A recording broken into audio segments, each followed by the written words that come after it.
Morning, everybody. Happy Tuesday. Hope you're all doing well. Today we're going to be. Sorry, my dog had something stuck in her tail, apparently.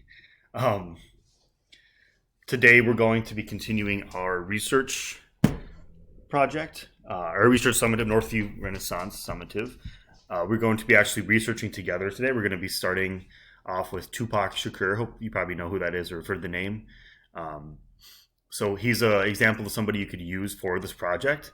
So we're going to be researching him together, and then he can count as one of your 3 required research reflections. Remember, you need 3 of those total by the end of this week. Um, so the people that we introduce together, they can count as one of your 3. You can't use all 3 of our people as those, but like you could use Tupac, you could use Maya Angelou, probably not Langston Hughes or Zora Neale Hurston. I think we want to start with people since then. But we're going to be, for example, like tomorrow, we're going to be introducing a couple spoken word artists. One of them is a Hmong spoken word artist that a lot of people liked last year and chose to use them as inspiration. So if you want to use them tomorrow, then don't use Tupac today. I hope that's not too confusing, but it's basically just the people we do together you can use as one of your 3. Otherwise, you need to have at least 2 of your own research or people that you research. Remember, they need to be from 1950 to 2010. So it needs to be people from our past that influence our future. So not anyone more recent than this. All right. So our learning objective is I can research the life of Tupac Shakur and complete my first research reflection. So even if you don't choose to use him for your first one, you still need to complete that first reflection today. So what you're going to do is watch this video, then complete the Tupac Shakur and research reflection number 1 assignment and submit.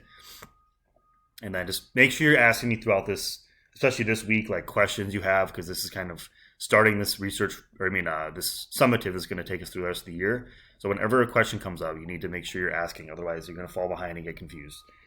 And I don't want that to happen. So let me show you quick. This is the assignment for today.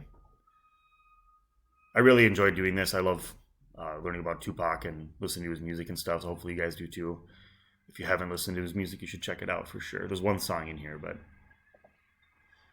so this is what it looks like. This has a brief biography, and then there's a video to watch. One of the things I'm going to talk about quick, and then I won't talk too much, is this biography. This video talks about some of the controversial parts of Tupac's life. So like some of the things that some people didn't like. That's kind of what controversial means. Like going to jail, being involved in gangs, which was part of his life. That is definitely part, like that is true that it happened. But it also kind of doesn't focus as much on the positive things that he did. You've probably heard of Thug Life. If you've read The Hate You Give, the book, that's what that book got its name from. The Hate You Give, that's what the Thug Life stands for. So it stands for the hate you give little infants, F's everybody. This is a swear word, but we're not going to say that. So his mom, as you saw in the video, was also an activist.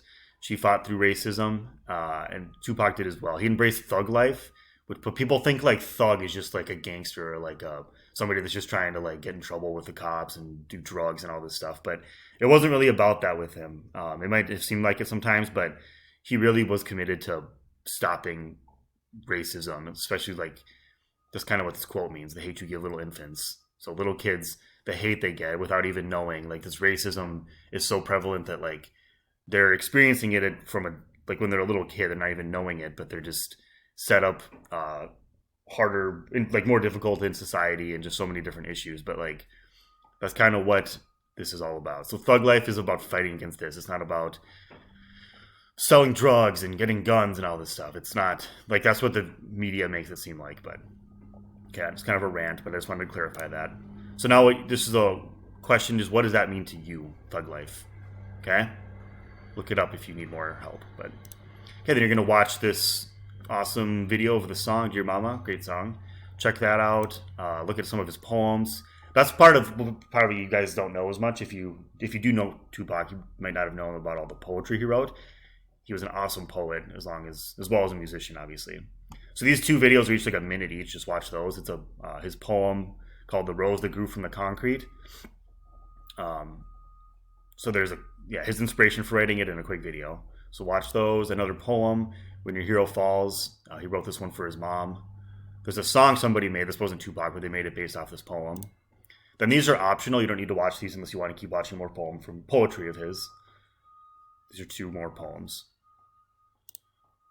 So now, okay, this is the part where the assignment is. So this is the research reflection, number 1. Again, if you've just watched all this Tupac stuff and you're digging Tupac, you can use him as one of your 3, or you could use Maya Angelou as one of your 3, or you could use somebody from tomorrow or Thursday or anything as one of your 3. Or you can choose to just use your own for all 3. You need to have somebody from 1950 to 2010 though. So like I know somebody asked about doing LeBron. You can do LeBron because he's been around in the NBA since 2003. But it just needs to be, it can't be somebody that is like just too recent. Okay? Because we're learning about our past. Okay, so these are the same questions that are going to be for all of the 3 research reflections. So after studying blank, what can you infer? So whatever the author, like after studying Tupac, what can you infer his values are? So like, what can you guess about his values, like what he believes in? So you can say, after studying Tupac and their work, I can infer that Tupac was committed to fighting for social justice and that he loves his mom or something like that. Okay, that would be an example of what you could write here, or whatever person you do. Next question. What experiences from the artist's life did they use in their art form? Just like what did Zora and Langston Hughes use in their stories? We learned about this a lot.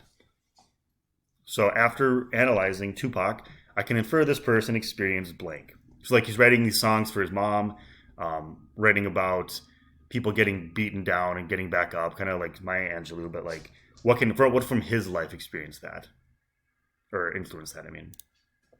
Okay, and then did you connect with anything from the life of the artist or their work? So if you connected with Tupac because you've been through similar things or whatever person you're researching, write that here. Last question. Is this an artist somebody that can inspire you to create your own art or presentation about them? Explain why or why not. So that's kind of the whole point. You're finding somebody that's going to influence you to make a research presentation about them or create your own artwork about them. Okay, so those 4 questions are going to be for all of your 3 research reflections. Just do one of them today. One of the research reflections. So answer these 4. Okay, everybody, I hope that made sense. Just please keep asking me questions if you need anything, if you're stuck, confused, or anything. All right, bye, everybody.